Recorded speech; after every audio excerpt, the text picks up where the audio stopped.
Talktainment Radio, worldwide sound. Talktainmentradio.com. We give you a reason to come. The world's greatest radio. We give you a reason to stay. Radio, the way it should be heard. You got the power. The views and opinions expressed are those of the host and guest and not necessarily those of TalkTainmentRadio.com, the management, the staff, or K&E World Network, LLC. Live call-in talk show. Dial 1-877-932-9766 and join the conversation here on TalkTainmentRadio.com. This is the Compensatory Concept with Mr. Neely Fuller, heard exclusively on TalkTainmentRadio.com, the world's greatest radio. Radio, the way it should be heard. And now, Mr. Neely Fuller. If you do not understand white supremacy, which is racism, what it is and how it works, everything else that you understand will only confuse you. Only confuse you. Only confuse you. Welcome to TalkTainmentRadio.com. We go where you go on the world's greatest radio. You are now in touch with the Compensatory Concept with Mr. Neely Fuller Jr. I am your co-host, Mr. Bobby, and this is radio the way it should be heard. Let me get this out of the way. If you would like to join the conversation, you can by calling 1-877-932-9766. You can also view us on the YouTube channel. Just type in the word YouTube, then type in the word radio. Scroll down to Talktainment, what is that? Talktainment number 2 live on YouTube? Yeah. And I believe that's it. Let's see, I think there's three steps. Just type in Talktainment, then radio, and then there you go, then Talktainment number 2, and then you will see us live. When you do that, hit the like button and the subscribe button. That's two ways. You can also, at the end of the show, go to facebook.com/Talktainment. You can do that, but we'd like for you to do it this way. Go to the Talktainment.com homepage and just hit the like, or rather just hit the listen now button and then like and subscribe. We would appreciate that. Also, you can Gmail me at the numeral 7, Mr. Bobby, BOBBY @gmail.com. Excuse that frog in my throat. Hope we can get through this. Okay, now, very exciting show today, taken from our Gmail. Somebody asked a profound question, and the question is, how will I know when the system of white supremacy has ended? We will have Mr. Fuller address that. He is live on the line, live from Washington, D.C., and he will address that. But as also, or as is our custom, you may ask any question that you feel to answer, and Mr. Fuller will make suggestion to that. I'd like to start off by saying thank you for the caller that called before the show about donations. Yes, we are still taking donations, and we thank you for doing that, particularly to keep the second hour of the Compensatory Concept on the air. We really, really appreciate that, and it's going pretty good. So, excuse me, again, I have a little frog in my throat. Let me introduce the sum and present to others Mr. Neely Fuller Jr. Mr. Fuller, good morning, and how are you? Good morning. I'm still learning. You are still learning. Okay, good. We're going to talk about, at least starting off, about the end of white supremacy. One of our callers, Angel, wanted to know about that. But before we do have a caller on the line, and as you know, calls come first. So, caller, you are now on with Mr. Fuller. What is your question? Good morning, Mr. Fuller. Thank you again for taking my call. I took your advice about my evaluation, where you told me to go line by line, and it led me to write an investigation through the Department of Education and Civil Rights on the violations of law that happened in terms of not giving me access to the curriculum, having me pull students to the library. Okay, but now at this point, I want to ask you something. Okay, you always said never complain. but the actual complaint opens an investigation. So it says, request for an investigation. Now, at this point, what do you think my action should be? Well, if you can avoid using the term complaint, you just take the action of calling for an investigation. You just simply say that is a requirement under the Fifth Amendment in the Northwestern Hemisphere of due process. It's called the 3 I's: inquiry, investigation, indictment. You always stay in the inquiry lane. Don't move to the investigation lane or the indictment lane. Indictment means you accuse somebody of something. But you do call for an investigation. You make an inquiry. And your inquiry is what's going on. That's really what you're saying. I don't understand what's going on. I don't understand whether or not due process under what you might call the United States Constitution is the thing that's being used here. I don't see any evidence of that.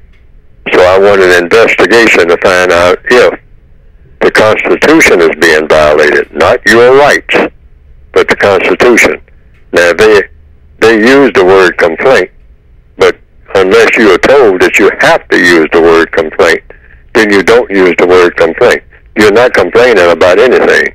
You're calling for an investigation of whether or not the Constitution is being violated. That opens the door all the way to the highest courts. That's why I make that suggestion. That's in the Northwestern Hemisphere. That's not in other parts of the world. That's where you have been told that the Constitution is the law of the land, quote unquote. So you always use the 5th and the 14th Amendments in everything that you do when it looks like something is happening that shouldn't happen, because everything comes under the Constitution. There's no such thing as something not coming under the Constitution. So you stick with that. And anything that you write, anything that you put in writing, always mention the 5th and the 14th Amendments to the Constitution, because that's most likely. If there is any violation, it's going to come under one or both of those amendments to the basic Constitution of the United States, according to what I've been told. Okay, so tomorrow I have my evaluation conference, and so they've contacted me from the state, and they've said, okay, we're in the investigation process. So now tomorrow I have to meet with my, evaluator from the district, and they're going to go over, and I'm expecting them to say, okay, you're unsatisfactory in this area. I'm just preparing myself for whatever they say. What have you been charged with? Discrimination. No, you have been charged with discrimination? No, I have started an investigation about that. But what they're trying to say about me is that I'm unsatisfactory as a teacher. Like, I'm completely lost. Like, I don't know what strategies to use. I'm not using appropriate strategies. So that's what she said. Oh, so you call for an investigation to find out if all of that is true. And if it is, then you find out why is it true, because it could be that what I call the 3 T's under education and under economics: telling, training, and testing. Now, in many job situations, people will tell you to do something, but they don't tell you how to do it. And that's the key. That's how racism is practiced. They'll skip that second T. They'll tell you what they want done and then walk away, and then come back later on, 3 months later, and see if you did it. But they didn't walk you through it. See, that's the training process, because most jobs have a certain way that they go about doing everything.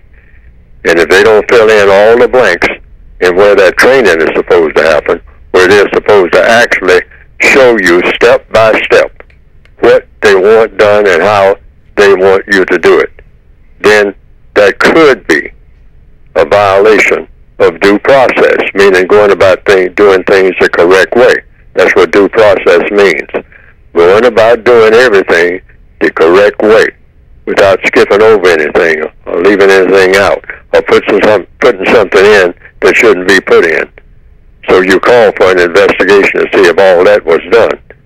And the 14th Amendment is equal protection of the law. Now, what that means is, does everybody get the same treatment that way? Did they train someone and didn't train you? And so if everybody's not getting the same training, the same methods used when it comes to everybody, then that's a possible violation of the Constitution. But you never say that the Constitution is being violated.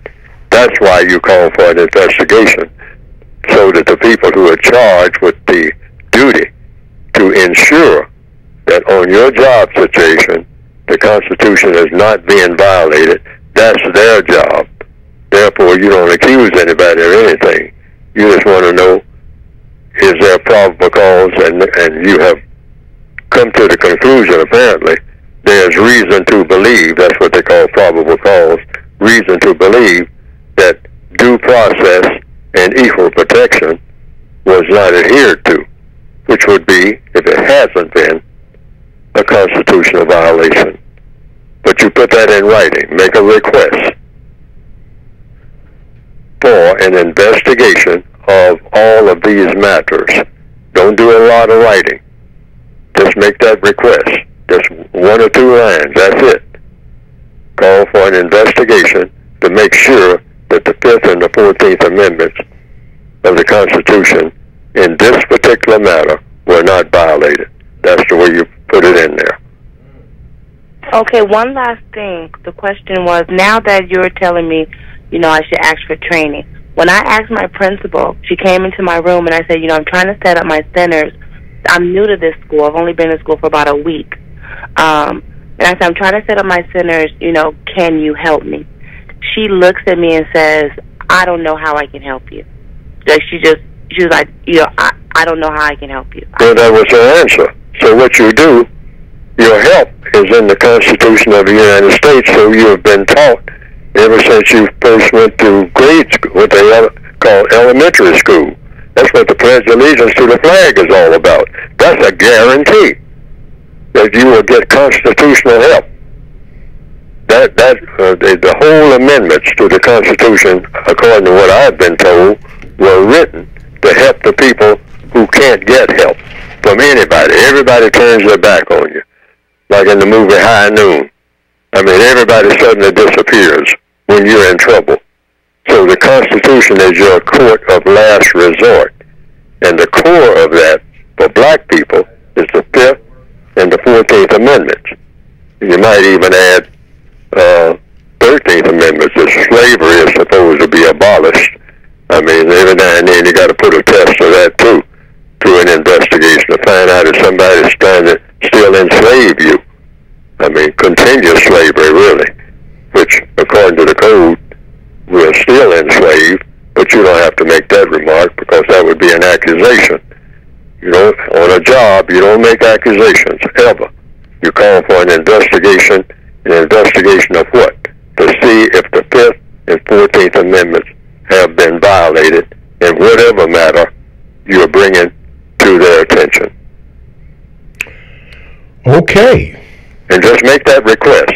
See, stay in the inquiry lane. Always ask questions and get your answers in writing, including the answer that you gave when the lady said, I can't help you. Because everybody's supposed to get help. When you request help under the Constitution of the United States, somebody's supposed to pay attention, particularly when you're rendering a public service as a teacher.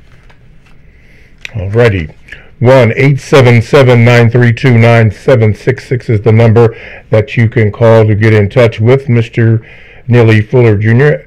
Answer your questions, requests with suggestions. Today's subject is, how will I know when the system of white supremacy has ended? That is the focus question today. But before we ask Mr. Fuller to go into that, Talk to him at, talktahim@radio.com is a 24/7, no-charge worldwide broadcasting facility with hosts delivering on various topics such as news, lifestyle, sports, law, health, wellness, religion, and politics. Now here's one that I'm going to, share with you, and it is called All in the Family, with host S. Yolanda Robinson. Now, if you'd like to know what the S stands for, call into the show, and she will tell you. But it is an all-inclusive show, bringing out many different points or suggestions in many different areas, and it is exclusive, to TalkTainmentRadio.com. So just go to the TalkTainmentRadio.com homepage, click on programs, and there is a list of all the programming that we have.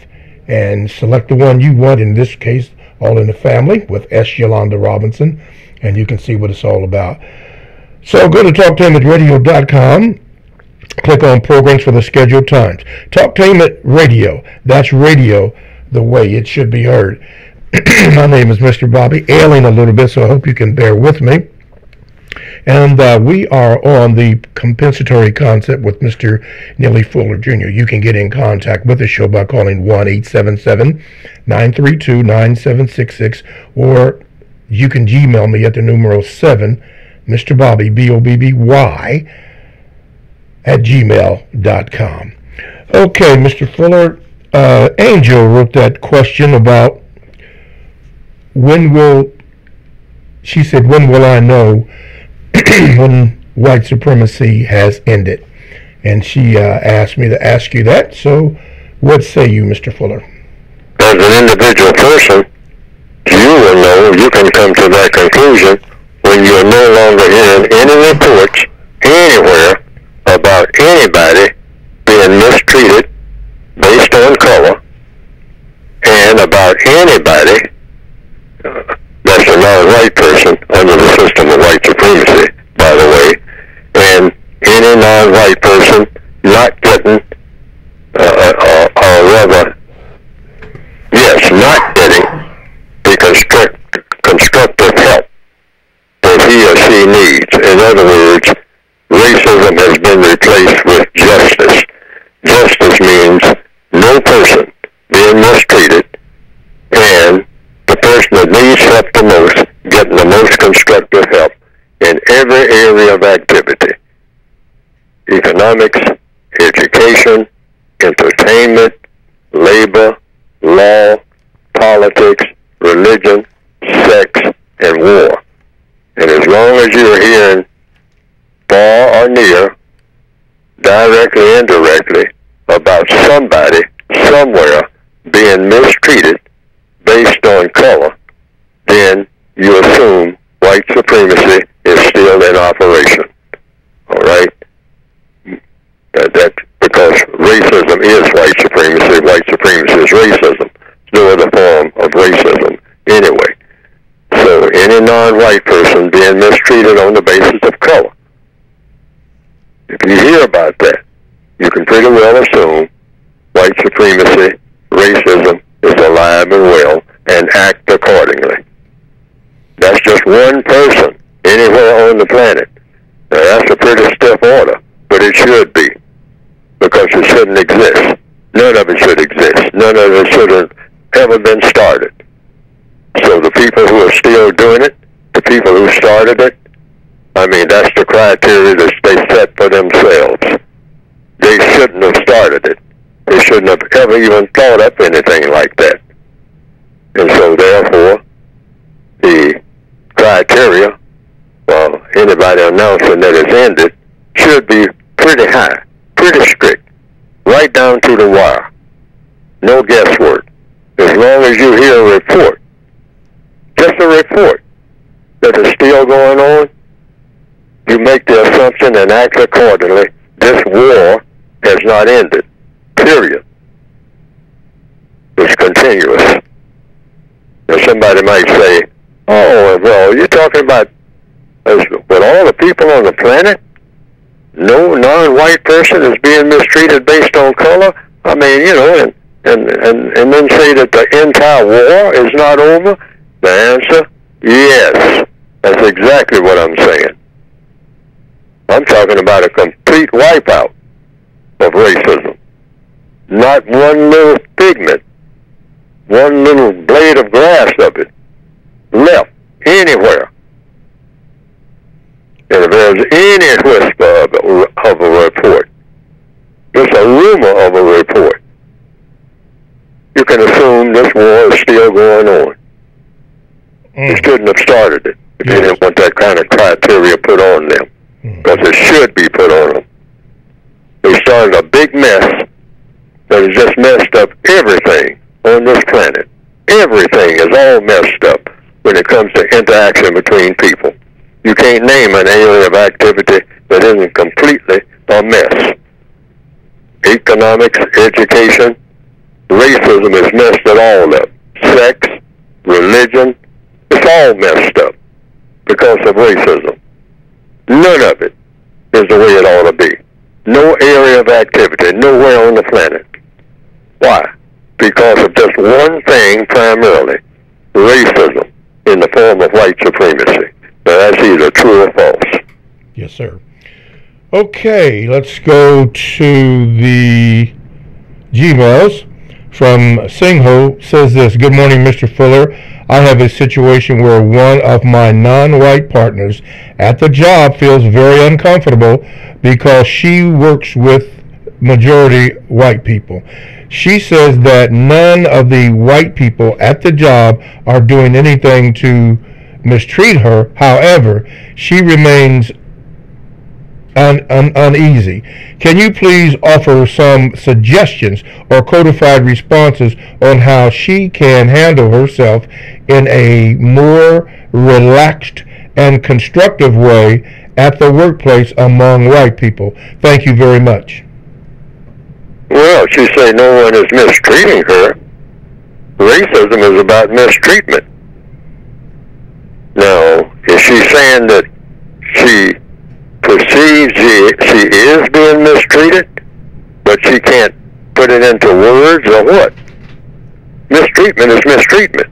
Most people, babies, 4-year-olds, know when you can perceive when some mistreatment is going on.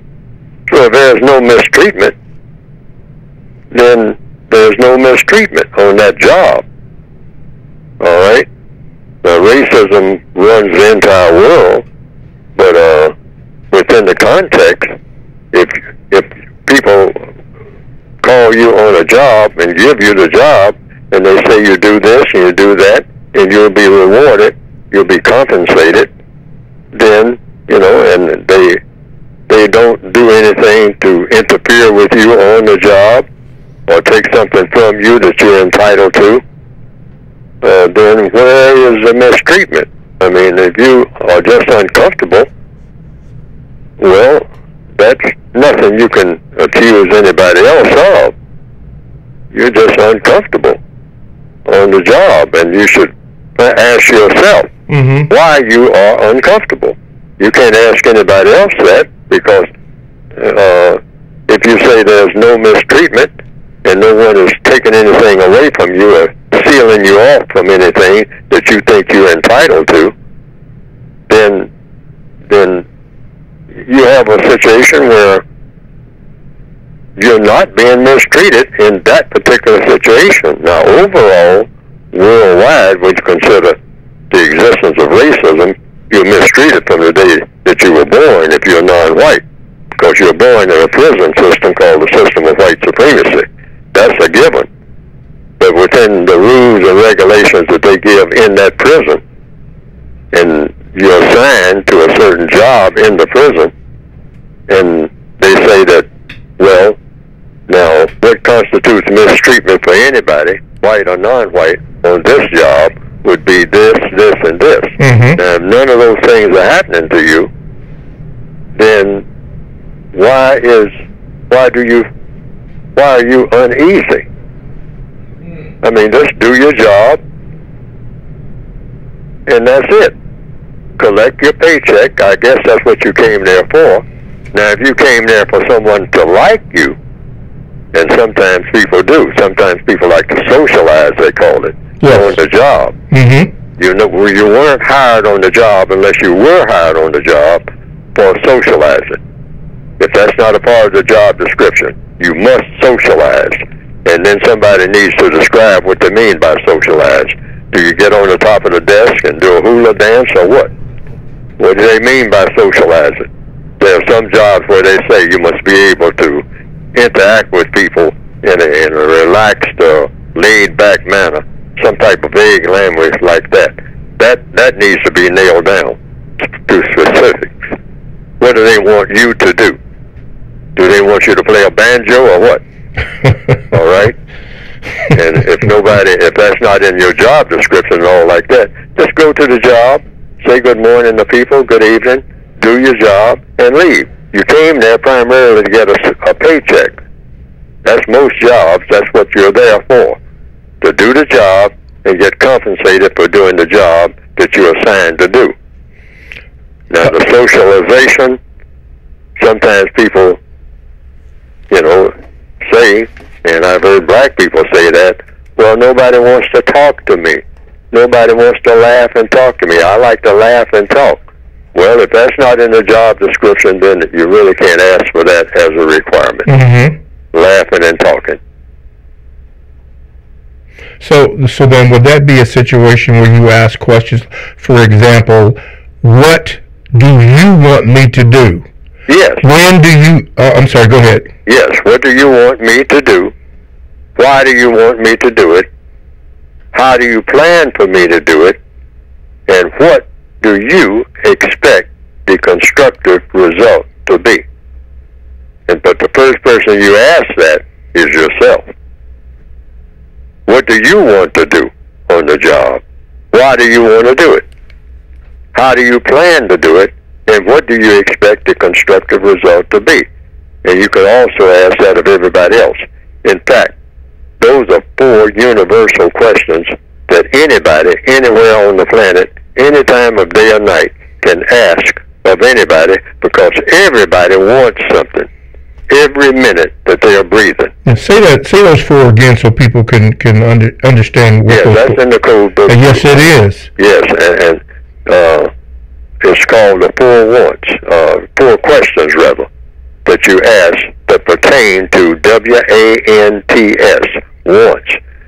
Every creature, every alligator, every snail, every fly, every bird wants to do something every minute that it is breathing. Yes. When you're asleep, you're asleep, so you don't have any wants because you're asleep. But from the time that you wake up, you want to do something. You either want to keep lying there because you say, hey, I'm woke, but I didn't get enough sleep. I'd like to stay here until I fall asleep again. Or you say, I got to get up here and get out of here because I'm going to be late for work if I don't. That's a want. Okay? You want to satisfy that want. So you get moving. Every creature wants to do something. So those 4 questions, I'm going to repeat them again, that apply every minute of every day to everybody everywhere, including animals and birds and et cetera, et cetera. And that is, again, what do you want to do? Or what do you want me to do if you're asking somebody else? What do you want to do? Why do you want to do it? It's the reason why you want to do what you want to do. How do you plan to do it? You should have a plan. That's number 3. And if you don't have a plan, well, you should get one, because that's a legitimate question. Should have some kind of plan to do whatever you just, whether you're going to catch the bus or you're going to drive. Some type of plan.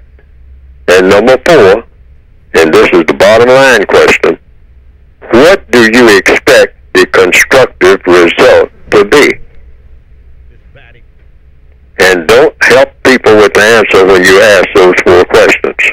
Don't interject your own opinions into it or anything like that. Wait for the answers, because there are answers to all 4 of those questions. Even if the answer to the first question, starting right off, is what? The answer to the question, what do you want me to do, or what do you want to do? Mm-hmm. The answer could be, I don't know. Okay? All right? Okay. Well, then that is the answer to that question. All righty. Which means what? That's an indication maybe you should find out. Okay, hold on, Mr. Fuller. Hold on to that thought, and we'll come back to that. TalkTainMenRadio.com. We go where you go. Check us out on 94.1 WGRN. Podcasts are available. Download the TalkTainMenRadio.com app to your cell or to your tablet. That's radio, the way it should be heard. Stay right there. We'll have Mr. Fuller finish his answer and move on to phone calls and more of your Gmails. All that and more coming up next.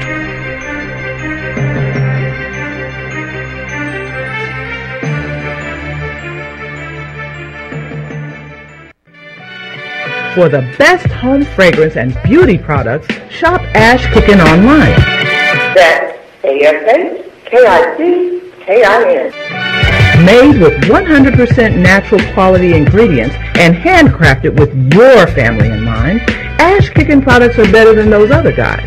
Ash Kickin candles, incense, body butter, face moisturizer, and hair moisturizer are priced just right, and you can get yours at 10% off with coupon code TALK17. Support this 100% black-owned business and get your home and body smelling and feeling all right. That's ASHKICKIN. Shop Ash Kickin online at www.ashkickin.com. If you or someone you know is abusing drugs and or alcohol and want to stop the abuse, contact APDS at 1409 East Livingston Avenue. Office hours are 9 a.m. to 8 p.m. daily and 9 a.m. to 3 p.m. on Saturday. APDS is certified by the Ohio Department of Mental Health and Addiction Services and primarily funded through the Adam H. Board. Fees are based on your income and Medicaid is always accepted. For more information, call 614-253-4448. Are you ready for a high school that allows you to work at a place that is right for you? Are you ready to earn a certification in healthcare, business, or manufacturing while achieving your high school diploma? Then you are ready for Life Skills High School, a free public school option for high school students 16 to 21 years old. Learn more about your free high school educational options at lifeskillshs.org or call them at 1-800-888-7992. Life Skills High School, education that fits your life. Sex Code War by Kahari Inaharo, the author of the Essence magazine bestseller Race Code War, is releasing his second book, Sex Code War. Be on the lookout for Sex Code War. This is Al Edmondson, owner of a Cutter Brother Rest Barbershop. I'm calling on all barbers and beauticians. It's time for us to unite as one. We can serve our communities better together. Join the Ohio Black Barber Beauty Network. For more information, visit www.obbn.org or call 614-427-3226 to get more information. Be the change that you want to see in your community. Join our network. Here's an idea. You've heard of the notion of pay it forward? It comes from the 2000 movie Pay It Forward. Basically, the premise is helping someone with no expectations of payback, providing assistance to someone, passing information on, simply doing a good deed for a total stranger, and instead of allowing them to pay it back, ask them to pay it forward, doing favors for other people and asking them to do the same. The principle is the same as multi-level marketing, except that instead of soap or vitamins, it's generosity between strangers that is being passed on. Pay It Forward is mentoring, it's volunteering in your community, it's shoveling a neighbor's snow, or cutting an elderly person's grass for them, or taking a senior to the store. Don't wait for someone else to do something good. Do it yourself. It starts with you. Talktainment Radio strongly embraces the notion of pay it forward. In fact, we just did. Live call-in talk show. Dial 1-877-932-9766 and join the conversation here on TalkTainmentRadio.com. I think I'm entitled. You want answers. I want the truth. You can't handle the truth. Go ahead. Make my day. I'm as mad as hell, and I'm not going to take this anymore.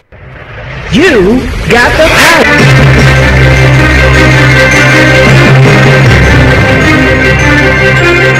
Alrighty, TalkTainmentRadio.com. We go where you go.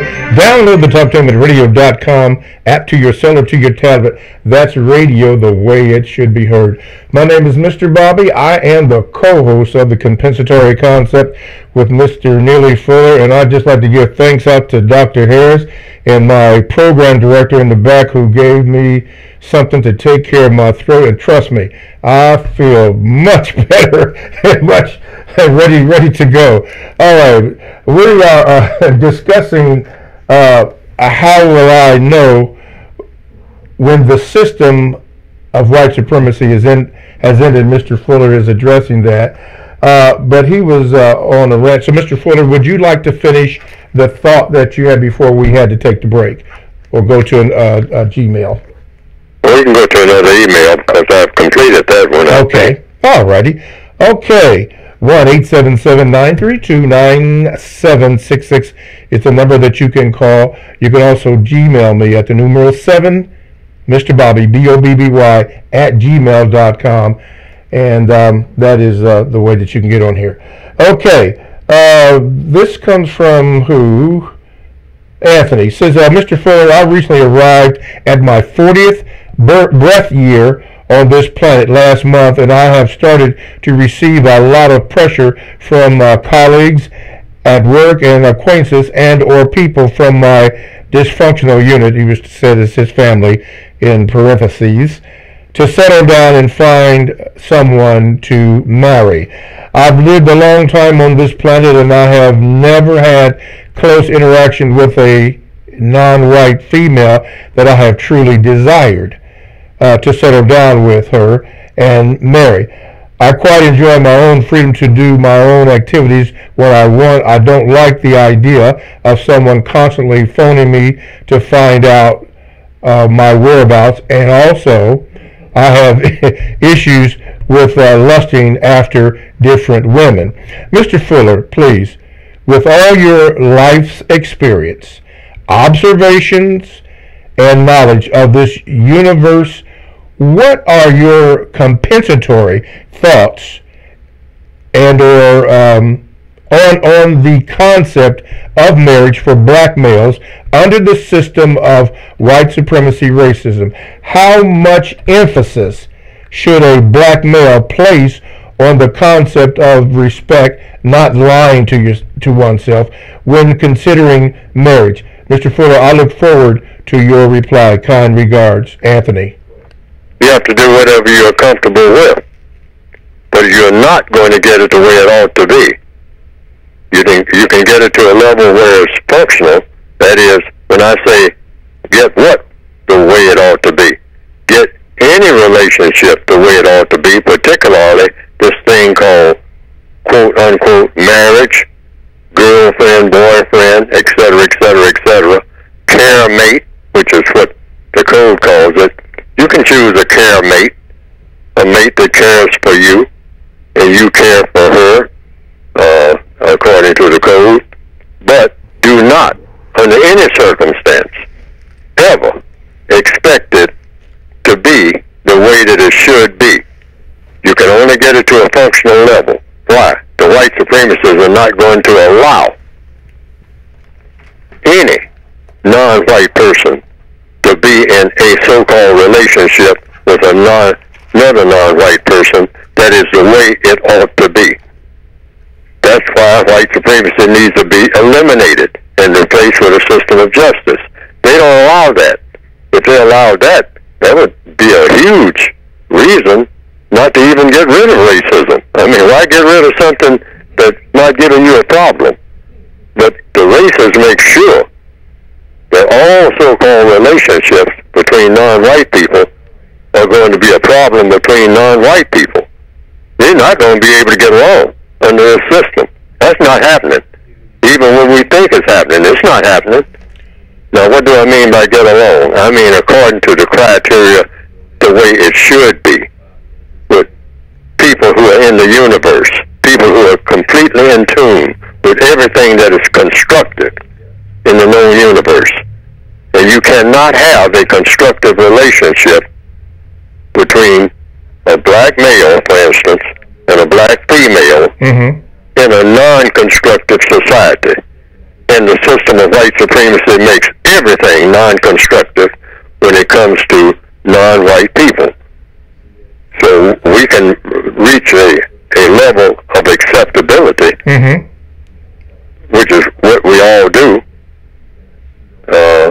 Everybody's required to do that, But look at it like what it is, a prison system. You can't make a prison system the way it ought to be other than not have a prison system, an illegitimate prison system. And the system of white supremacy is an illegitimate prison system. So if you're born in that system, everything in it is tainted. Yes. Mr. Fuller, help me out here. Does that necessarily mean that what the white supremacists have designed is for us not to get along? Not to get along. So you should be aware that you're not going to. You're not going to get it the way it ought to be. Okay. What you would do is just get a sort of low-key level of caring mixed with a whole lot of not caring. That's going to be in there. That's a given. So don't be disappointed when things, never be disappointed in your relationships, because the disappointment is built in before you even get into it. See, this is what frustrates a lot of black people. Yeah. We think that we reach a certain level, and like the gentleman just said, he's 40 years old and it's time to make a move where he can now make that major move where he will be what? Presumably happy. That's where that cliche term, you reach a certain level in your existence on this planet, and then you what? Live happily ever after. No, that's an old cliche. Mm-hmm. You go through this, you go through that, you go here, you go there, you try this, you try that, and finally you reach a point where, boy, boom, eureka, you made it. As of this day, I will be happy. And I will be happy, like the fairy tale books say, I will be happy, quote unquote, ever after. Okay. That ain't so. Happiness comes in moments. Yes. And the moment you get it, it leaves you. Happiness comes in moments. You'll get a moment of happiness, like the climax in an orgasm, you might say, if you want to make that analogy. Yeah. And once you get it, what happens? It disappears. Disappears. See, but it will come again. All right? Maybe that's not the best illustration, but that's an illustration that people can easily understand who have ever had one. All right? So do they you get that orgasm, and then the minute you get it, it goes away. It's gone. Yeah, that's true there. And I understand the same things happen with certain drugs, which is why people get drugs. Yes. You get that peak, and once you get to the top of the mountain, there's nowhere to go but down. Nowhere. But you can climb another mountain again. See what I mean? Yes, sir. So relationships are the same way, minute by minute, day by day.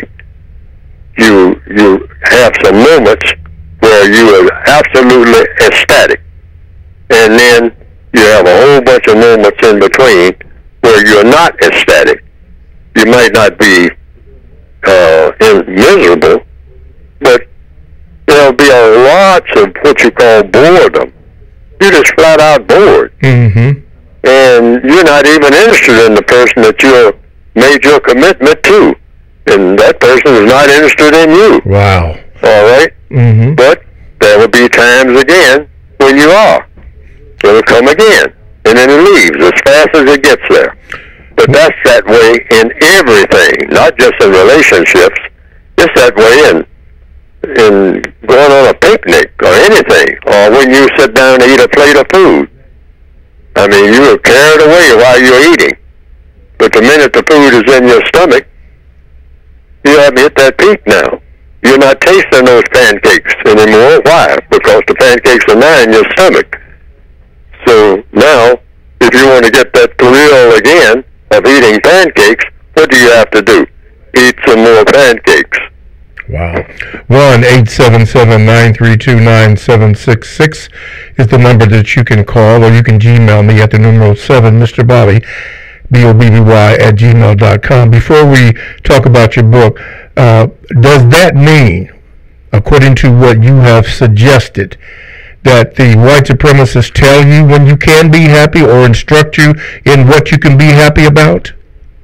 black people have been programmed to even stereotype our happiness, and we'll find what we call happiness in a whole bunch of stuff that is absolutely non-constructive. Okay. And so that's why we need a code that steers us away from that. The white supremacists lead us into finding happiness in things that are absolutely non-constructive. Drugs is one. Yes. Black people all over, everywhere. I don't care where you go. And a lot of white people, but that's how they lead us into it. They do a lot of it. But they'll see to it that we are more affected by it, anything that's non-constructive, than they are. They design that's their gimmick. Mm-hmm. Many black people, many non-white people are fooled by that. They'll say, well, white people do this, and you're talking about some white supremacy and whatnot. Yeah, but they don't do as much that is self-destructive as non-white people do. See? We haven't really checked into that. Mm-hmm. See, in other words, I'll give one illustration. Okay. One old one that's been repeated down through history. The so-called white settler talking to the Indian chief. And he says, look here, chief, you drink water, but I got some fire water here. So I'm going to give you some of this fire water. It'll make you happy, And so what did he do? The white supremacist, he gave the so-called Indian chief that fire water, that water that's got fire in it. And he's sipping it too. He's sipping some, and the chief is sipping some. They're passing the dipper back and forth, back and forth. But here's what. The Indian chief winds up drunk, whereas that white supremacist settler is still sober. He's drinking too. But like in the movie The Hustler, where it was pointed out, there's a scene in there where it shows two people drinking, and one person says, afterwards, after it was all over, said, well, why did you lose the game? Said, because you got drunk. That's why. Said, but that other guy, he was drinking. Mm-hmm. He said, yeah, but he knows how to drink. Wow. You don't. All right? Is that the movie with Paul Newman and yes, that's Gleason? the movie with Paul Newman and Jackie Gleason.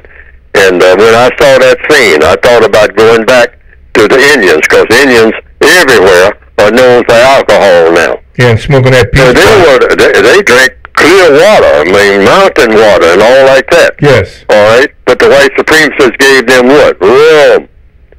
And now the image of the drunken Indian is everywhere. Everywhere. Okay? Wow. But it's on account of the white supremacists. Now, the white supremacists drank too, but they saw to it that the chief was going to get drunk and sign away all his land while he's drunk. Mm-hmm. All right? And the white supremacist is getting him to do the signing. Yeah. That's what I'm saying. Yes. Okay. Yeah, and then he woke up and said, what the hell happened?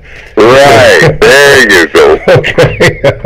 Okay, TalkTainmentRadio.com. We go where you go. Download the TalkTainmentRadio.com app to your cell or to your tablet. That's radio the way it should be heard. My name is Mr. Bobby. I am the co-host on the Compensatory Concept with Mr. Neely Fuller Jr. If you'd like to get in contact with the show with a question or a suggestion, you can call 1-877-932-9766, or you can Gmail me at the numeral 7, Mr. Bobby, B-O-B-B-Y, at gmail.com. But at this particular time, this is the time where Mr. Fuller is going to talk about his book. Please pay attention because you need this book. Mr. Fuller, go ahead, please. You can get the book by going simply to producejustice.com. That's producejustice.com. And what will come up on the screen is a brief description of the basic textbook, revised, expanded 2016 edition, and in addition to that book, it's in another volume. It's really all one book. But if you're just going to get one book, get the basic book, the revised, expanded edition of the 1984 edition, which is also there, because some people have requested that too, for some strange reason of their own. I mean, people have just requested, and I don't know why, but some people have explained, well, that's the book that they kind of like to have as a reference. Even though the revised expanded edition contains just about everything that's in the original edition and has a whole lot more. That's the 2016 edition. But the 1984 edition, some people want that too, for reasons like I said, I don't understand. But then there's the Word Guide that is a direct addition to the 2016 edition. That's also there too. And that shows you how to use words, how not to use words, what questions to ask about when other people use certain words that are vague to you, don't have a clear definition, because one thing you're trying to eliminate is confusion. Yes, sir. That's real important when it comes to replacing racism with justice. Mm-hmm. You have to eliminate confusion. Confusion is something that the racists thrive on. So when you're eliminating confusion, you're fighting racism. Anytime you're eliminating any kind of confusion. But you get the basic book that's addressed to individual persons, individual victims of racism, and the other 2 volumes by going to producejustice.com. Okay. Producejustice.com. All right. But if you get the basic book, the 2016, that's the principal book. Okay. Before we get off of that, I don't know if you were aware of this, and I'm just being made aware of it, but your book has been in the so-called Black European theater. In particular, I just found out that the book, I don't know how they did this, but the book has been got, if there's a word, excuse my English, in Denmark, and I understand also in Sweden. That this has been the situation. I don't know if you have anything to do with that, but your book is getting out. I don't know if it's an underground network or not, but it seems to be getting in, because I had a few emails saying that. Do you know anything about that? Well, I've been told that it is in the UK, and I set it up for it to go to directly to England. Okay. And that's what I've been told, where it goes overseas. That's the only place overseas. But once it gets to England, I guess people go back and forth a lot. Yes. Into England, and it might be that that's how it wound up in Denmark and the Netherlands and places like that. Yes. Okay, and then the second part of that was somebody asked, some people have problems in reading, and was wondering if that particular book in the volumes can be gotten or will be gotten. Again, excuse me, my English is not good today. But anyway, could be ascertained by via the audio portions of the book, if there in fact is or is not. People have asked me that down through the years, but if an audio was done, I would prefer that, that somewhere down the line it could be done, and probably in different languages too. Oh, yeah. But I would not like for it to be done by me. Oh, okay. One thing, I won't be around that long, I don't think. Yes, sir. If, according to logic, it would not to do an audio of my own book. And I have resisted doing that because I didn't want it to be, the focus to be on Neely Fuller Jr. Yes. I want the focus to be on people learning to empower themselves. Trying to get away from this, what you call, the Black Messiah image. We have, people who do have that image, and some people do. Well, that's okay, for if that's what they want, that's what they set out to do. I mean, it's all about me, and then, you can only get my message through me. But I say that the message that Neely Fuller puts out, people should go to it directly, because what is the message? I try to act as a signpost to what is already in the universe. Yes. That is logic. I say follow logic. Don't follow Neely Fuller nowhere. Yes, why? sir. Because he's mistake prone. That's why. You don't follow anybody who makes mistakes, because you'll make the same mistakes. That's the logic there. Okay. All right? Everybody makes mistakes, I think. I've never met a person or heard of a person who didn't make mistakes, except some people who are considered messiahs or mistake-proof and whatnot, who are in history and in the history books, and I don't argue against that. I just say that it's a gamble when somebody comes around and says, I don't ever make a mistake under any circumstance. I'm mistake-proof. Okay. Because I don't believe that the average person walking what we call the earth is mistake-proof. Okay. I don't know. An average person. Okay. I've noticed through the Gmails, and I could be really wrong on this, but there seems to be a hunger and thirst after the information that you dispose of in your book. And it seems like the appetite is growing and is insatiable. People really want to do that, and I guess go to great length to get a copy of the book. And I'm even told, even the original edition, I think that is the 1984 edition? Yes, sir. Yeah. The original in that poem. Mm-hmm. The original scraps were really just a whole bunch of manuscripts that I carried around in a suitcase. I got it copyrighted like that, which is kind of unique.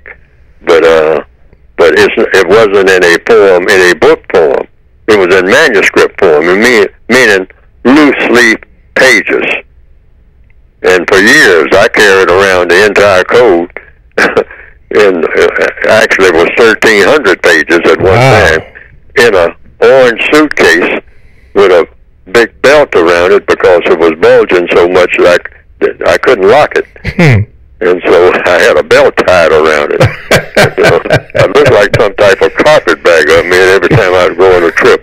Because I had all these papers scattered all over the place. Yes. But then Dr. Francis Cress Wilson helped me to get my first edition out in the 1984 edition. God rest your soul. Right, yes. Yes. Okay, well, anyway, go to producejustice.com. And what will come up on the screen, Mr. Fuller? And what will come up on the screen is a brief description of the revised expanded edition of the 1984 edition, even though the 1984 edition is up there. It's still good, though, isn't it? Irrelevant. It's still, yes, it's still relevant. But the 2016 edition covers just about everything that's in the 1984 edition. Yeah. Some people want that too. Yeah, we just had it on our screen here. There's three books now. You go to producejustice.com and it's all there. And you can pick what you want. Okay. Producejustice.com. And it's addressed to the individual person, to empower the individual person.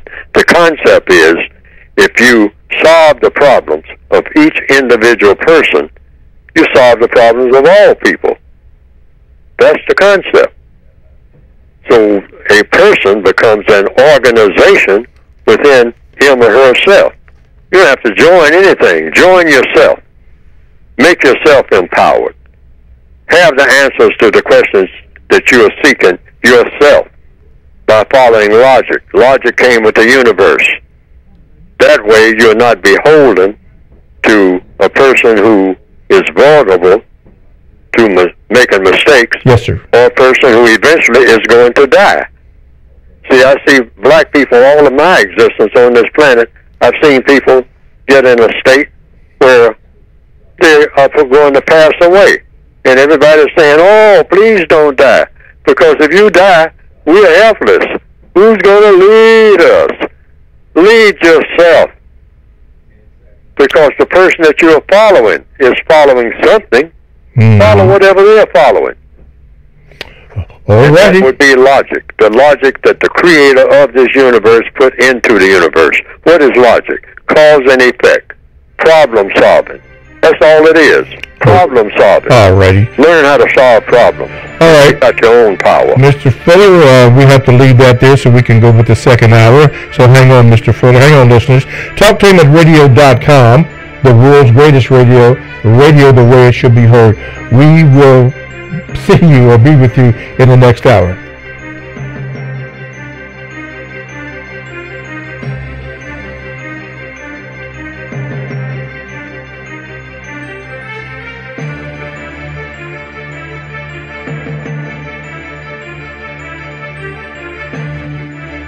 Thanks for listening to the Compensatory Concept with Mr. Neely Fuller. Talktainment Radio, worldwide sound. Talktainmentradio.com. We give you a reason to come. The world's greatest radio. We give you a reason to stay. Radio, the way it should be heard. You got the power.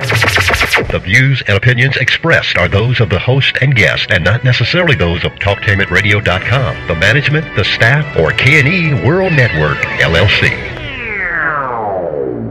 Live call-in talk show. Dial 1-877-932-9766 and join the conversation here on TalkTainmentRadio.com. This is the Compensatory Concept with Mr. Neely Fuller, heard exclusively on TalkTainmentRadio.com, the world's greatest radio. Radio, the way it should be heard. And now, Mr. Neely Fuller. If you do not understand white supremacy, which is racism, what it is and how it works, everything else that you understand will only confuse you. Only confuse you. Only confuse you. Alrighty. Welcome to TalkTainmentRadio.com. We go where you go on the world's greatest radio. That is TalkTainmentRadio.com. Now, you are in touch with the Compensatory Concept with Mr. Neely Fuller. I am your co-host, Mr. Bobby, and this is radio the way it should be heard. Now, our topic today is was a question from the Gmails. How will I know when the system of white supremacy has ended? And Mr. Fuller went into great detail explaining that in the first hour, so you may want to go back and get that, and we will continue this in the second hour. But hear me on this one right here, including you, Mr. Fuller, and myself. We will have a live show next week, the 19th. Now, please don't get it twisted. We will be here to do a live show with Mr. Fuller on the 19th. Now, the next 2 weeks after that, I know for sure the 26th, and then the week after that, we will not have two shows. So we're going to go 2 weeks without a live show, but there will be replacement shows in those 2 weeks and for 2 hours, so you will get the coverage. So the next live show after the 19th will be 2 weeks after that. So just keep that in mind. You know, some people, even though I tried to explain it, will call the station, or some people even will email me. There may be some didn't, hear the show on playback or podcast. But if you do, this is what's going to happen. We will be here. If everything goes according to plan, we will be here next week, and then we'll be off for a couple of weeks at least for the first of the year, whatever people do, and then we'll come back hitting them hard live, about 2 weeks after next week's show. So if you got that down, good. This is the California hour, the donation hour. We're going to have, I think we're going to have an announcement about donation, and I want to say this. Thank you for your donation. Somebody called even before Mr. Fuller got on this morning and wanted to know how to make the donations and so forth, and it was explained to him how to do that. So, you want to keep on doing that so we can keep the second hour on. Okay, all that out the way. How will I know when the system of white supremacy, racism, has ended, is the topic question. We have a Gmail. Phone lines are open. I beg your pardon. 1-877-932-9766. Gmail me. The numeral 7, Mr. Bobby, BOBBY, @gmail.com. Hey, if you want to look at the show, you can by going to YouTube, typing in the word Talktainment, scroll down, and then type in the word radio. And then you'll scroll down again and then type in the word Talktainment number 2, and you are there. While you're there, hit the subscribe button and the like button. Thank you very much. Mr. Fuller, I have a Gmail from Victor. He says this: Mr. Bobby, can you ask Mr. Fuller, how are non-white people created into monsters and monstrosities under the global prison system of white supremacy, racism? Well, there's just one of one of many descriptions you can give to non-white people that is non-constructive. Monsters, we fit the description of monsters. When we go around killing people, shooting in the crowds and whatnot on bus stops, young people and some older people, carrying guns for each other, looking in our minds, we're saying somewhere along the line, I'm going to kill somebody black. I'm going to kill somebody that looks like me. We've been trained that way. We look forward to that. We join gangs with that in mind. That's the reason for joining. I'm going to kill somebody that looks like my cousin, looks like me when I look in the mirror. That's what I'm going to do. That's why I'm carrying this 9mm or this 44 Magnum that I got. That is why. That is why I've waited all these years to get up big enough so I can get one and put it in my belt or have it in my jeans or something like that. And at some point, I'm going to open fire on some other black people. Why? Because that's what I have seen happen around here all of my existence, and sooner or later, that's what I'm going to do. That is my mission in life. I don't have another mission other than that. I don't have a plan other than that, because I'm going to wind up doing that. And you look forward to it. And that's the truth. I saw this morning in the Washington Post newspaper, if I looked at it correctly, 64,000 people killed from this type of activity in Brazil. Last year, 2017. That's in this morning's Wednesday, December the 12th, the Washington Post, 64,000 people killed in Brazil alone. Now, Brazil has your largest black population of any place on the planet outside of the so-called African continent. The place called Brazil. Just that place alone. And a huge portion of that casualty rate, those killings, are among the black people in places like Rio, the city of God, right up there in those mountains, on a daily basis. That's a huge number of people. But we look forward to that. That's a part of what we call our culture. Chicago, our culture, black culture, literally, if you tell the truth. In many of these places, black culture is identified by this type of activity or anything else that is non-constructive. Just pick out anything monstrous, because that's how monsters act, very destructive. We act like monsters. Monstrosities, that's the rest of us. The rest of us who are monstrosities, like Neely Fuller. I'm a monstrosity, because just being subject to the system of white supremacy from the time that you are born to the time that you die makes you a monstrosity, because you're not carrying out any kind of mission that you were created for, because you're in a prison system, illegitimate prison system called the system of white supremacy. You've been convicted before you were born of a crime. The crime of what? Of breathing while black.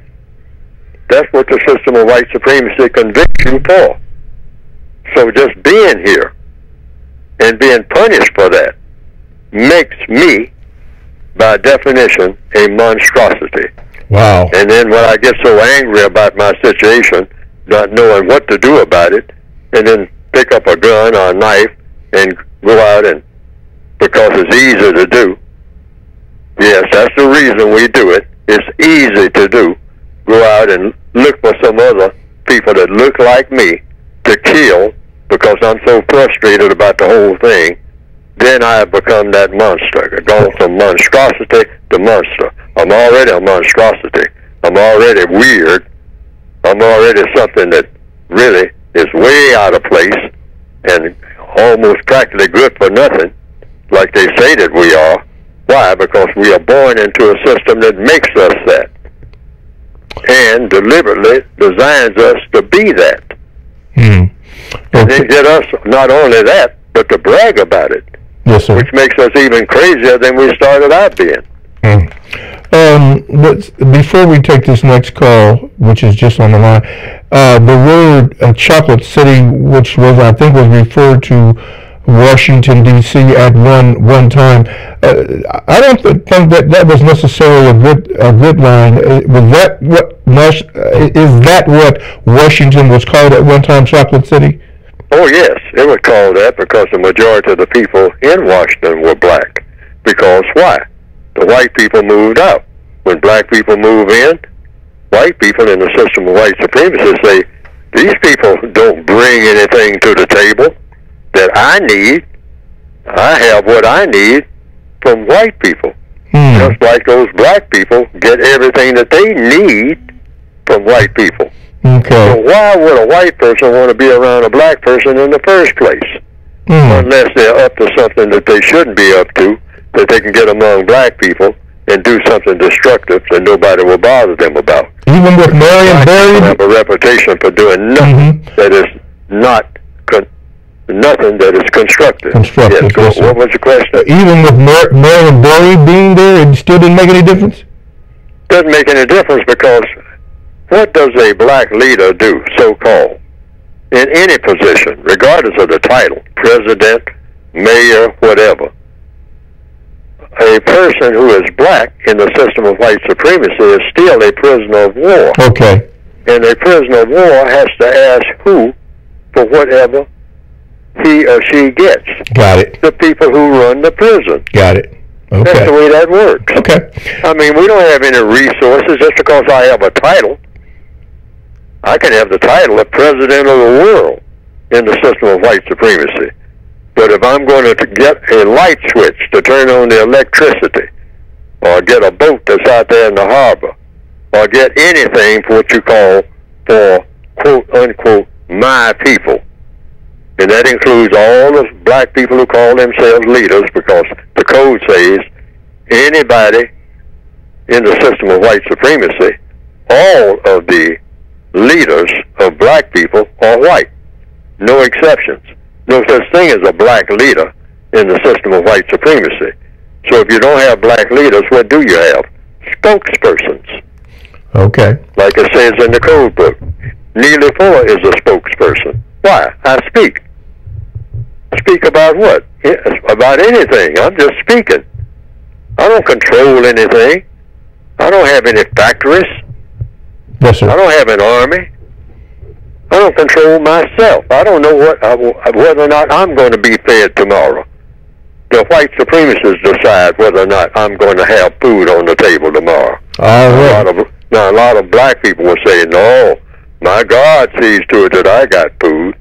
Well, it seems like God always works through somebody white. Because most black people on this planet are not going to have much of anything if they're not talking to somebody white first, along with their God. Okay. Let's go to the phone lines. Caller, you're on with Mr. Neely Fuller, Jr. What is your questions? Good morning. This is James, and I'm calling from North Carolina. Yes, sir.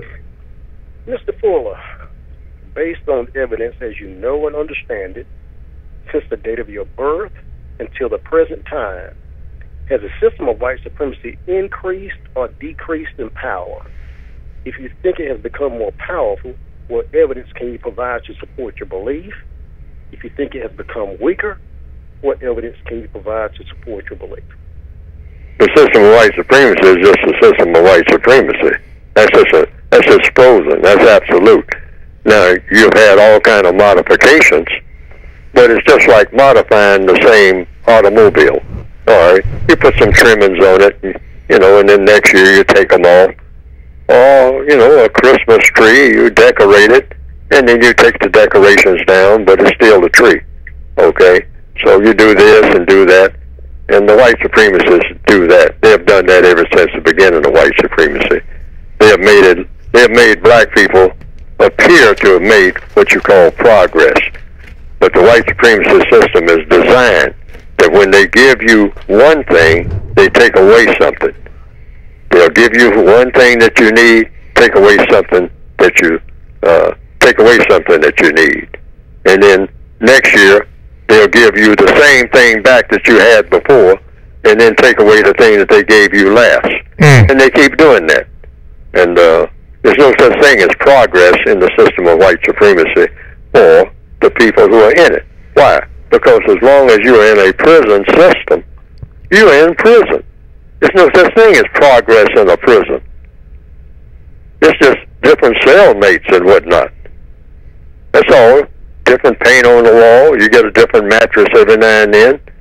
You have beans today and cornbread tomorrow, and then beans again, and then maybe a turkey dinner on some days. I mean, that's really a big breakthrough, but you're still a prisoner of war. Okay. Was that it, James, or did you have a follow-up? I was just asking that question because I'm trying to determine, if we... Hello? Hello? Okay, looks like we got disconnected with James. Anyway, TalkToHim@radio.com is a 24/7, no-charge, worldwide broadcasting facility with hosts delivering on various topics such as news, lifestyle, sports, law, health, wellness, religion, and politics. Now, here's one that I am going to share with you, and it is called New Money. In this system of racism, white supremacy, you need to know and understand the use of money. And what better way to get that when you get Drew and Janae to describe what's going on with money, what it is, how money works, what do you use it for. You need to know these answers to better position yourself in the system of racism, which is white supremacy. You need to know that. That show is exclusive to TalkToHim@radio.com, and all you have to do is go to the TalkToHim@radio.com homepage, click on programs for the scheduled times. TalkToHim@radio.com. That's radio the way it should be heard. My name is Mr. Bobby. I am the co-host on the Compensatory Concept with Mr. NEELY Fuller Jr. And our subject today is, how will I know when the system of white supremacy has ended? And that is a very profound question here. Phone lines are now open, and as soon as we can get together with that, my man behind the screen will get the phone call. So don't give up in calling, because he will answer and see what's going on. In the meantime, while he's efforting to get that, let's see here. Oh, okay, we ready for him? Okay. All right, caller, let's go. You are now on with Mr. Fuller. What is your question? Hello, this is James from North Carolina calling again. For some reason, we were disconnected. Yeah, go ahead with that final question. Ask Mr. Fuller if he thinks that the people who follow the compensatory concept code are making any significant impact against the system of white supremacy. I just want to see if he can just determine, based on evidence, if we're making any strong headway in our fight to eliminate racism and replace it with a system of justice. All righty. Mr. Fuller? It depends on what you want to use as a criteria. Now, the code itself says it's not over until it's over. I think there was a football coach that kind of used to say that. I think there was a coach called Vince Lombardi, and I think he invented that saying. It's not over until it's over. And so I think that is an excellent criteria to measure, quote unquote, progress against racism. It's not over until it's over. In other words, you don't measure progress on the 50-yard line or even on a 99, in 9/10 yardage. It's all end zone. You're not in the end zone, you're not making progress. That's the best way to look at it. So you just do what you can according to the code on a day-to-day basis, minute by minute, and do the best you can in this prison system until the prison system no longer exists. There's no way to break out of the prison. You have to actually dissolve the prison and replace that prison with the system that should have been there in the first place, a system of justice. Okay, wait a minute. Yes, sir. Okay, hold it now. If I could, let me take a little dispute with that. In the movie The Shawshank Redemption, the character, I forgot his name, that played Andy Dufresne, yeah, he escaped his prison system. Yes, but see, I'm saying this is a world prison. Oh, okay, All okay, right? okay. So that I always refer to what we call prison as greater confinement. So, but the overall prison system is the entire globe system of white supremacy. So there's no way to go to some island someplace or say, I'm getting out of Chicago and I'm going to Ghana, I'm going to Nigeria, I'm going to Yemen, and you think that you're going to escape the wrath and the power and the destructive brutality of the system of white supremacy. That's an illusion. Okay. You can't go anywhere. So this planet that the white supremacists do not dominate if you're a person of color. Okay. So you have to actually eliminate the system of white supremacy everywhere. Yes, sir. In order and replace it with a system of justice. Okay. I don't want to replace it with anything other than justice. Okay. Right. Let me ask this. So when Andy Dufresne escaped greater confinement, he was still in confinement, but he just wasn't in greater confinement. No, Andy Dufresne, by being a white man for one thing, was out of the prison system, because that is, see, the prison system in that context for a white person is different from it is from a non-white person. Oh, okay. The non-white person is always in prison regardless of where you go. Even when he was invited? The uniform is with you. Where you go, you're going to be recognized by your uniform. You're a prisoner of war. Okay. A black person standing next to a white person in line in an airport, with the white person is wearing a suit and tie, the black person is wearing a suit and tie. They both have identical suitcases. Real expensive briefcases. They're business people and whatnot. And traveling in business. But what's the difference? The white person is actually a free person. All right? In the system of white supremacy, you are a free person. But the black person standing in front of the white person in that line and dressed in an expensive suit, probably costing more than what the white person has. All right? But that black person has what? A uniform that's not the suit, but his or her skin color. Okay. That's the prison uniform. So you immediately recognize that person as a prisoner. Okay. That's a prisoner of war. Okay. That white person is not a prisoner of war. Okay, let me ask you this then. Okay, Andy invited Red to wherever he was at, but it didn't matter when he got there, he would still be in prison. Is that correct? You better believe it. Okay. Anywhere a black person goes, everybody recognizes you as being a black person. Yeah, that's true. They see that, and they see what the difference is supposed to be. Your value is way down. You are a prisoner of war. You're a prisoner of the system of white supremacy.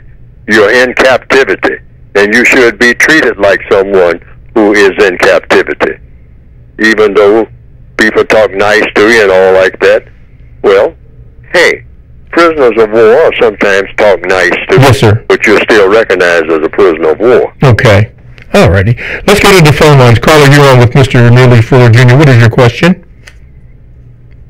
Hi, good morning, Mr. Fuller, Mr. Bobby. Good morning.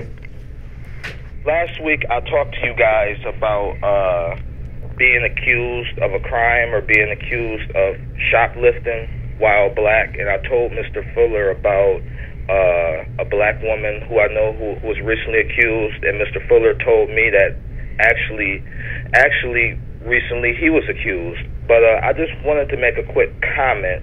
A few days ago, I was inside a supermarket, and to my surprise, a white man was stopped because he had a juice in his pocket, and it was a Hispanic guard, and he stopped the white male, and he said, "Hey, where'd you get that juice from?" And the white man, he didn't fight, he didn't fuss, he didn't flee, and he simply said, "Hey, I brought this in."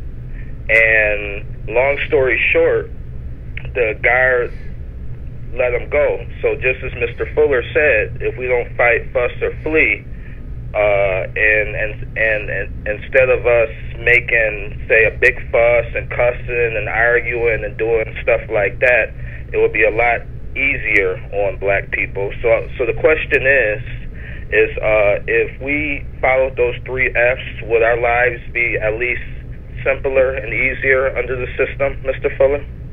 Well, you look at yourself as what you are, according to logic, and obviously, I say, and the proof of it is you look at us, we're prisoners of war. Prisoners of war should expect to be stopped and questioned by prison guards. A prison guard meaning every person who is classified as white in the system of white supremacy.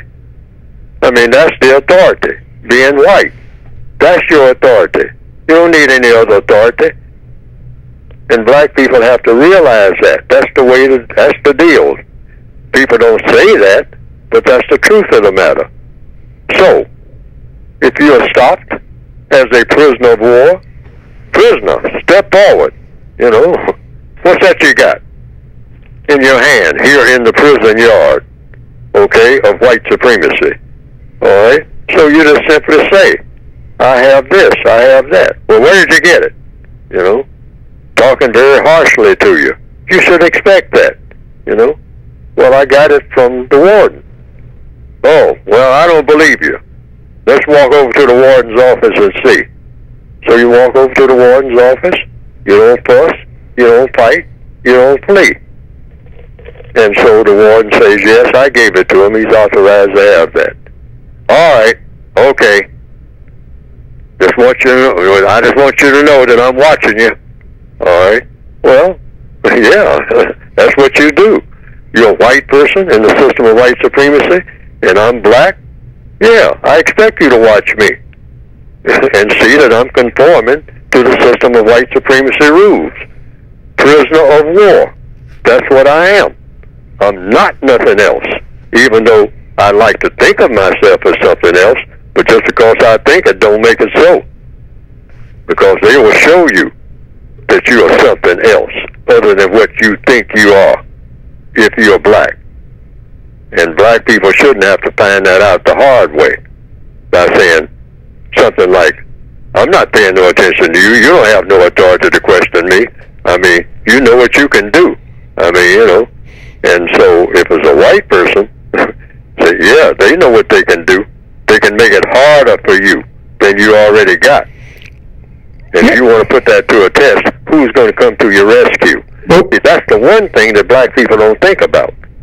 Who is going to come to your rescue that's got muscle other than another white person?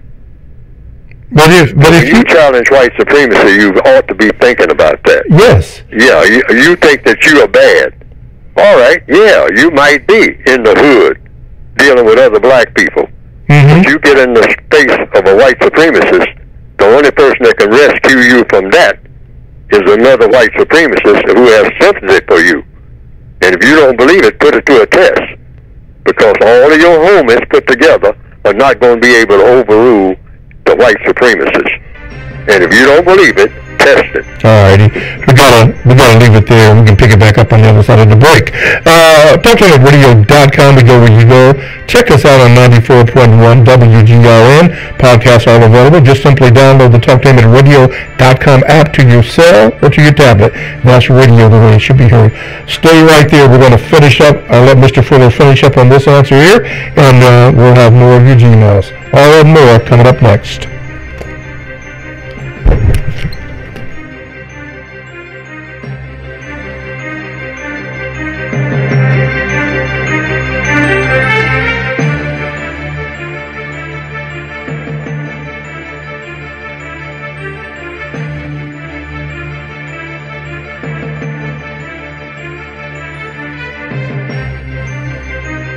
TalkTainmentRadio.com is proud to present the Compensatory Concept. It is an effective system for countering the effects of white supremacy.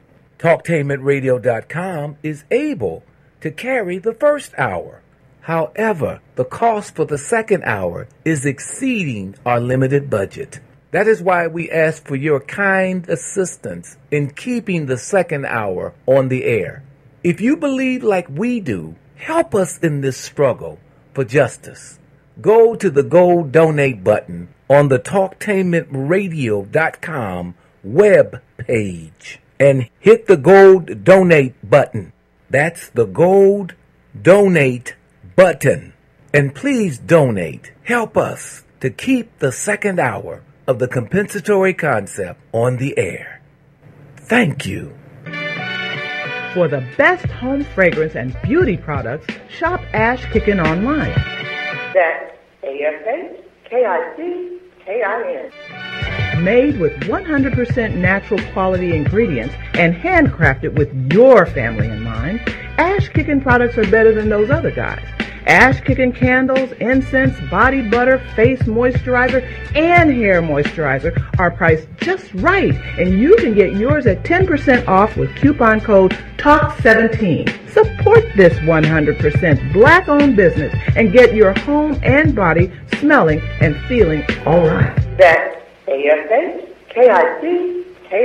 Shop Ash Kickin online at www.ashkickin.com. If you or someone you know is abusing drugs and or alcohol and want to stop the abuse, contact APDS at 1409 East Livingston Avenue. Office hours are 9 a.m. to 8 p.m. daily and 9 a.m. to 3 p.m. on Saturday. APDS is certified by the Ohio Department of Mental Health and Addiction Services and primarily funded through the Adam H. Board. Fees are based on your income and Medicaid is always accepted. For more information, call 614-253-4448. Are you ready for a high school that allows you to work at a place that is right for you? Are you ready to earn a certification in healthcare, business, or manufacturing while achieving your high school diploma? Then you are ready for Life Skills High School, a free public school option for high school students 16 to 21 years old. Learn more about your free high school educational options at lifeskillshs.org or call them at 1-800-888-7992. Life Skills High School, education that fits your life. Sex Code War by Kahari Inaharo, the author of the Essence magazine bestseller Race Code War, is releasing his second book, Sex Code War. Be on the lookout for Sex Code War. This is Al Edmondson, owner of a Cutter Brother Rest Barbershop. I'm calling on all barbers and beauticians. It's time for us to unite as one. We can serve our communities better together. Join the Ohio Black Barber Beauty Network. For more information, visit www.obbn.org or call 614-427-3226 to get more information. Be the change that you want to see in your community. Join our network. Here's an idea. You've heard of the notion of pay it forward? It comes from the 2000 movie Pay It Forward. Basically, the premise is helping someone with no expectations of payback, providing assistance to someone, passing information on, simply doing a good deed for a total stranger, and instead of allowing them to pay it back, ask them to pay it forward, doing favors for other people and asking them to do the same. The principle is the same as multi-level marketing, except that instead of soap or vitamins, it's generosity between strangers that is being passed on. Pay It Forward is mentoring. It's volunteering in your community. It's shoveling a neighbor's snow, or cutting an elderly person's grass for them, or taking a senior to the store. Don't wait for someone else to do something good. Do it yourself. It starts with you. Talktainment Radio strongly embraces the notion of pay it forward.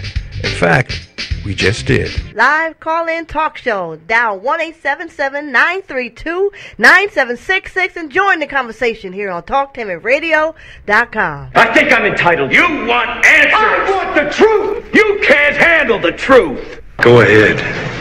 Make my day. I'm as mad as hell, and I'm not going to take this anymore. You got the power. TalkTainmentRadio.com. We go where you go. Download the TalkTainmentRadio.com app to your cell or to your tablet. That's radio the way it should be heard. My name is Mr. Bobby, and I am the co-host of the Compensatory Concept with Mr. Neely Fuller Jr. And today's question has been, how will I know when the system of white supremacy has ended? That's taken from one of our Gmailers. You can call in with your question at 1-877-932-9766, or you can Gmail me at the numeral 7, Mr. Bobby, at gmail.com. And speaking of that, let's go to the Gmails. And Mr. Fuller, this comes from a lady in Spain named Jessica, and she writes this. She said, Mr. Fuller, how about white supremacy outside of the United States, especially in Europe? I have left the United States for good and spent 2 weeks in France and am now in Madrid, Spain. Since being here, I have noticed some strange treatment, but not what you would call overt racism, white supremacy, as compared to the U.S. I have seen white Americans complain about how poorly they are treated in Europe, and some have said that they do not have white privilege here. That said, there are many black Americans and Africans who have stories of racism and discrimination here in Spain and throughout Europe. Many of your methods, Mr. Fuller, of white supremacist confusion seem to center around events in the United States, South Africa, and other regions where the majority is non-white. How does white supremacy, Mr. Fuller, operate in Europe where nearly everyone is white? And do you feel that we, black non-white people, can have a better life in Europe as compared to the countries where the majority is non-white? Thank you for taking my question. Well, apparently, according to all the evidence, it comes down to what an individual circumstances are and what you call a better life. Depends on what you're looking for. What do you want? And so some people have found that here in the Northwestern Hemisphere, they got everything that they want. Everything is just fine. I've heard black people right here say, hey, it's no race problem. I mean, you might have a problem, but I don't have one. I'm doing well. Blah, blah, blah. Well, this is true all over the planet. See, it comes down to the individual. What do you think? That's why I wrote my book. For the person who perceives him or herself as a victim of racism. Mm-hmm. If you don't perceive yourself as a victim of racism, that you're getting everything that you want, every time you make a move, everything seems to work for you and nobody does anything against you, directly or indirectly, because of color, then you can just roll with that and tell other people how you did it. So that they, find that niche and whatnot. But according to the code, you're still in the prison system. See, it depends on what you're looking for in the prison system, because you're still in the prison system. If you're considered as to be classified, it's a reason why a person of color is classified as non-white. Why would you go around and classify people by color in the first place? See, that is the principal question to ask.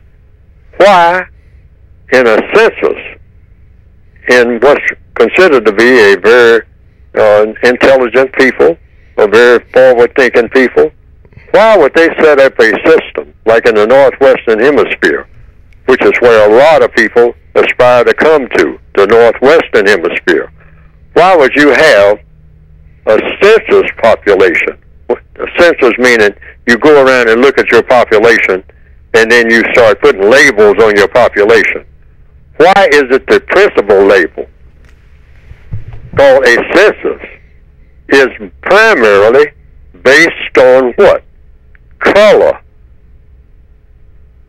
Look at the latest census. They don't talk about income as being the principal thing, how much money the person makes, or how much education the person has, how many degrees he or she has. It's what color you are. These are the classifications of people. Why would you set up a classification of people? I mean, millions of people, and you're going to classify them as the main thing that you're going to look at. Not something way down on the list, but the main thing, the first thing you're going to look at is what color the person is. How did that come to be? All right? That should be the principal question asked. When you look at a census, you're going to say, okay, you got a population of people here. Now, what are you going to measure them by? The age, or how tall they are, or how much money they make? Oh, we're going to measure them by, and we got a reason for doing it, what color they are. What is their color? All right? That's the main thing. We'll have all kind of other things mixed in there to do what? Cause more confusion. But the main thing we want to point out is what is their color classifications. So I hope that I'm answering the question when I say that. Okay. And whether you're in Belgium or France and all like that, why is it that color is a factor in anything? The color of a person's skin a factor in anything except in something like dermatology, I think they call it. I mean, the study of the skin. Yes. And you might have some skin disease or something like that. But black skin is not a disease. But the white supremacists say that it is. And it's a disease that needs to be exterminated in many cases, or controlled, and keep it from spreading. All right? Why? Because it's the incorrect color. It's not just the skin or the quality of the skin. Skin does what skin does. I mean, it protects the body. I mean, it has pores, and it's different elements that goes in the structure of what we call skin. But the white supremacist said, oh, it's the color of the skin that will determine your fate, will determine how you are to be treated, how you are to be talked to, how much education you're allowed to have, and in what, and how many constructive benefits you're allowed to have, and etc. All of the areas of activity, whom you can have sex with, and how many, and where, and under what circumstances. And keep that under control on account of what? Skin color. That's all. Not where you went to school, or what you learned, or how tall you are, or whether you're male or female. Skin color. That's the main criteria. And then you work from there. Okay. Alrighty. Let's go to the phone lines. Okay, caller, you're on with Mr. Neely Fuller Jr. Hello? Can you hear me? You're on with Mr. Fuller. Go ahead, please. Hi, my name's Aaron from Spain. I wanted to ask Mr. Fuller, well, first of all, I wanted to thank him for his time. And second of all, I wanted to ask him, how do you think that people who have mental trauma from the effects of racism, how do they combat that? You combat it by understanding. Understanding what? Understanding the system of white supremacy, what it is, and how it works. That's one of the main things I have in the book. I took up a whole page with that one statement. If you don't understand racism, white supremacy, racism is white supremacy. If you don't understand white supremacy, what it is and how it works, everything else that you understand will confuse you. Now, what happens when a person is confused? That's a mental breakdown. If you keep being confused about anything, I don't care what it is, anybody who can come around and confuse you, the more you are confused, the more what happens? The more misery you begin to perceive, the more misery you begin to experience. Confusion brings about that. It brings about destruction. The confusion brings about not construction, but destruction. And that's how you combat anything that's destructive. You deconfuse it. You get to the place you understand it. Have you ever recognized that you get frustrated, you get angry, your mind begins to get in all sorts of disorder? If you are trying to solve a problem, and then someone comes along and says, "Oh, you're trying to open this door. You're confused. You're putting the key in the door, and the key doesn't work. Mm-hmm. And you keep trying another key, and that doesn't work, and try another key, and then the person walks up to you and says, "Oh, I see what's going on here. You got the wrong door." And then you look up and say, "Oh, this is door B. It's supposed to be door C. That's why the keys don't work." Now, immediately what happens? You feel relief. Why? You're not confused anymore. See, what the white supremacists do, they take a non-white person and keep doing things that confuse you, so that you become confused in all 9 areas of activity, and then when they complete that, they got you. Because now, you are completely weak and completely dependent on them, and your mind is all messed up because everything comes from the mind. And so now, you are completely destroyed, because a completely confused person is a person who has been completely destroyed. Wow. Get rid of confusion in answer to your question. Once you understand white supremacy and how it works, you're no longer confused, and everything becomes much easier. Okay, Aaron, did you have any other questions from Spain before we let you go? Yeah, I just wanted to know, I didn't want to get too personal with Mr. Fuller, but I wanted to ask him, obviously he lived in a much more difficult age than I'm living, but was there a moment of time, like when he was young, that he felt depressed because of his situation, and how did he come out of that, because say like you're feeling really down, trodden, how did he get out of that space? Okay. Mr. I'm still insane. See, confusion is insanity. That's what confusion is. When you say insane, you're talking about confusion. So I am still insane, but I am not as insane as I was before. Why? Because of the one thing that I said. I understand white supremacy better, which means I understand the world that I'm in better. Once you understand white supremacy, you understand a whole bunch of things about the whole world instantly. Once you understand quite a bit, because I don't know everything that I should know, or we wouldn't be having this conversation. Exactly. See, I want to point that out. If I knew everything that I should know about white supremacy would not exist. Because when you know and understand everything about white supremacy, it won't exist. Because you know what to do about it. Yes, sir. All right? I'm trying to find what to do about it. But every time I find out how to handle it better and what I'm dealing with, I become a little bit more sane than I was before. All right. And this is true of every black person that you encounter. If they act like they have some real sanity, it's because they understand the environment better. Okay. And what is their environment? Racism. Racism.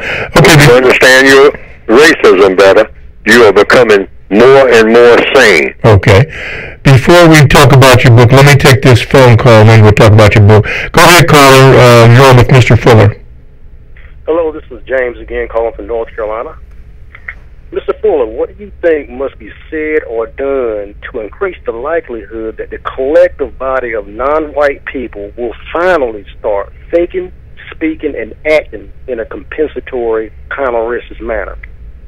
First of all, it comes back to that word, want, W-A-N-T. They should want to do something other than what they want to do, more than anything else.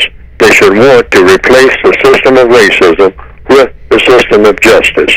Now, the average black person walking around on this planet right now has not made that a priority.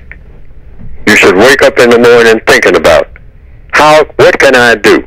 What can I think about? Where can I go that I can be effective in helping to replace the system of white supremacy with the system of justice?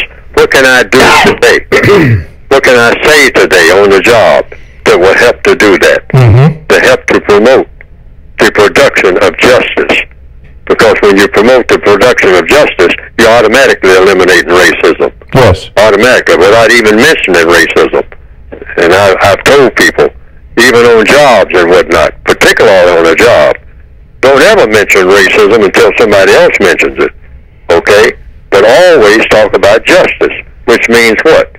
Guaranteeing that no person is mistreated and guaranteeing that the person that needs help the most gets the most constructive help. Yes. Now, if you just make that a part of your code, a part of your reason for being, the main reason why you exist, then that's when the changes will come. But what does the average black person really aspire to do? See, it comes from what you want to do. The average black person wants to impress other black people, either with what you know, or what you have, or some type of sexual expression, all right? You want to impress the ladies, or if you're homosexual, you want to impress other males with your homosexuality, and that's your priority. You don't have a priority that goes above that. I mean, that's more important than anything else. And the other thing is to belittle other non-white people. The four show-offisms. Yeah, we want to show off. Show off, yeah. Show off to whom? To other black people. That's our priority if we tell the truth. That's why we sit in the beauty parlor and go to the salon and whatnot and get another hair weave and whatnot. We are mostly trying to impress and or show off to other black people. Because you're certainly not showing off anything to white people, because they're not paying no attention to you except to tell you what to do, to get out of the way, if anything. I mean, they're not impressed by your hairdo or nothing else. So whom are you trying to impress? Other black people. And as long as that is the priority of the most of the black people on this planet, they will never, ever get out of the prison of the system of white supremacy. You have to make that the priority. Yes, sir. Let's take another call. Go ahead, caller, very quickly. You're on with Mr. Fuller. All right, Dr. Fuller, this is what you would call a VGQ. Most black people think that because they're married that somehow they are operating under the divine wishes and the will of the Creator, but I hate to tell them this, that's just another area of activity that the white supremacists are in complete control of, just like they are in the area, just like they control all the other 9 areas. As for example, who is the most married people in America? People who classify themselves as white. And where did those diamond rings come from that the white woman has on her finger? They come from exploiting, raping the land of South Africa and exploiting cheap labor to the point where the black South Africans were living in one-room shacks without any sewage facilities in South Africa, making no more than $1 a day and spending 6 months a year away from their families. And the white supremacist, he wants to make you think that because he's getting on his knees, presenting some woman with a diamond ring, that he's being righteous. He's a deceiver. Okay. All right. He's the Congo. All other places. Okay, my brother, thank you. That definitely was VGQ. I think you made mention to that, I think it was last week when you mentioned about blood diamonds, and I went back and looked at that, and it's right there. Blood diamonds. Woof. Anyway, be that as it may, Mr. Fuller, this is your very short time to speak about your book. I guess we had to put it at the end because the callers were calling in, but speak about your book. Right, you can get the book briefly by going to producejustice.com. Producejustice.com. And what will come up on the screen is a brief description of the basic textbook, and in addition to the basic textbook, called A Compensatory Counter-Racist Codified Word Guide, shows you how to speak and what words to pay attention to. Sometimes we speak and we're not even paying attention to the words that we're using. But all words have meanings, and you want to make sure that you know what words mean, because the white supremacists do a whole lot of their mischief, a whole lot of their destructive activities are centered around how they use words. They manipulate people all the time. They destroy people through the use of words, just by, the way that they advertise things sometimes. Use of words. Words advertise. And they'll say that this is great. And if you don't have one of these or two of these, you're nobody. Why? Because I said so. These are words. Okay? So you pay attention to words that you use, words that you don't use, words that seem to have vague meanings, and certainly words to ask hundreds of questions about if necessary. One word. You might ask 5 dozen questions about one word that is being used before you move to the second word, because that one word can mess up everything. Yes. Right. And so you can go to producejustice.com and you can get the basic textbook and the word guide. Most people get the basic textbook, which is what you would definitely start with. And if you want the additional word guide, it's there too. But go to producejustice.com. There's also, some people want the original to the revised expanded basic edition, and that is the 1984 edition, and that's there too for people who want it. I don't know why that would be, but some people do want that book, even though it's covered. Everything in there, for the most part, is covered in the 2016 edition, the updated version. Okay. Producejustice.com. Okay, so as we come to the close of the program, Mr. Fuller, the program started out by asking this question: how will I know when the system of white supremacy has ended?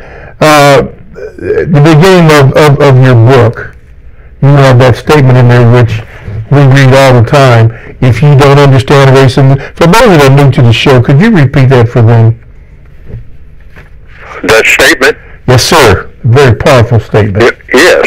If you do not understand racism, which is white supremacy, rather the way it is literally, if you do not understand white supremacy, racism, in parenthesis, what it is and how it works, everything else that you understand will only confuse you. And when you're confused about anything, that is a form of insanity. And so it means whatever it is you're confused about is going to be a problem. So because people are not supposed to walk around on this planet and be confused about anything, because confusion brings about destruction. Okay, so when this question was asked, how will I know when the system of white supremacy has ended, would that statement be sufficient enough to get you started on the pathway? Well, the actual answer to the question, literally, is that you no longer experience or hear any reports from anybody that some non-white person is being mistreated based on color. Okay. Sorry, Mr. Ford, I got to leave it there because the music is playing. So sorry, we'll pick that up next time. TalkTimeRadio.com, the world's greatest radio, radio the way it should be heard. We'll see you next week, starting off with that statement. Thank you, Mr. Fuller. Thank you, fellas.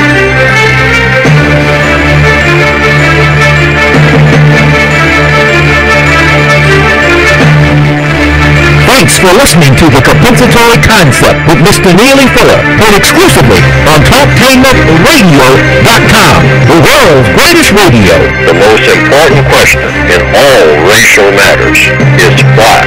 One should always ask it. Radio, the way it should be heard. You've got the power. The world's greatest radio. TalkTainmentRadio.com.